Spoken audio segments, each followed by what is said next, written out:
I know it's been a long time since my last video, but exploding laptops will do that. Got a new computer? Got an update.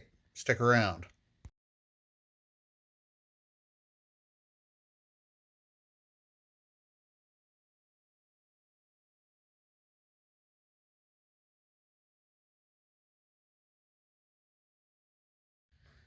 Greetings and welcome back to the channel.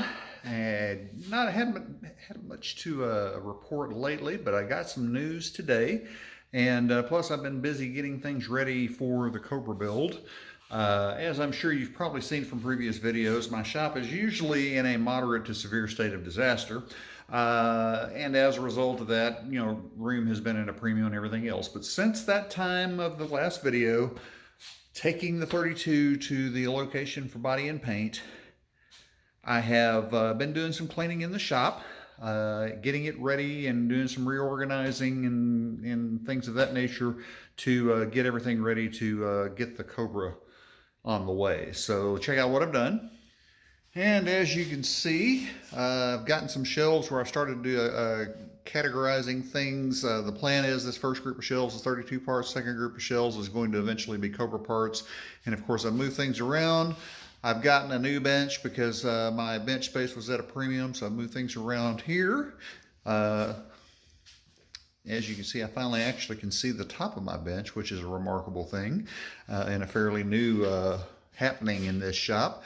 Got everything located, got some space heaters in here, and as you can see, I'm got an empty floor here. So lots of space, getting ready for the Cobra to arrive. I also talked to Jake at Hurricane Motors today. He finally got the car back, or the chassis rather, back from the exhaust shop after much exhaustive attempts at trying to get the undercar exhaust done. If you're familiar with Cobras, you know that space is at a premium on everything. And custom building the headers proved to be quite a challenge, just to make sure you have clearances for steering racks and all of the other stuff that goes under the hood. What I'm going to do now is I'm going to show you a slideshow of some of the things that have gotten done. Jake sent me some pictures of it today with the exhaust on it, so take a look at this.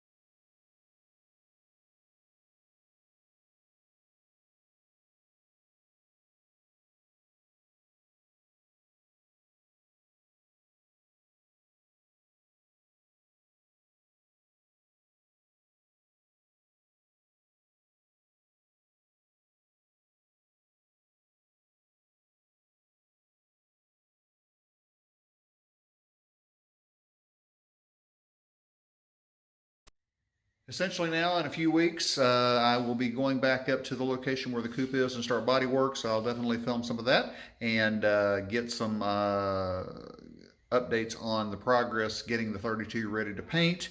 Also, according to Jake, we're going to talk to the trucking company that's going to do the shipping for the Cobra to try to get all of that, the logistics of that arranged. That could take a while because the company does a lot of east-west transport, but not a lot of north-south, and it is coming from Iowa.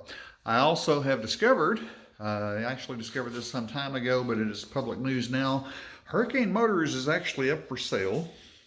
The location in Iowa has undergone a lot of major changes, and as it turns out, my Cobra is most likely going to be the last one to come out of the Iowa shop. Jake has gotten to work for the parent company and is pretty much manning all the hurricane stuff and getting my kit ready to go. So mine will have the added attraction of being the final Hurricane Cobra to come out of the Iowa shop. Kind of interesting there. They have given me, of course, assurances that they will service everything I need, make sure if I have any parts back orders or missing things of that nature, they will certainly take care of it. Jake has been outstanding in talking to me, responding to my calls and my many questions that I've had, and I want to thank him for that. Coming up soon, got more updates on the Cobra and the 32, so stay tuned.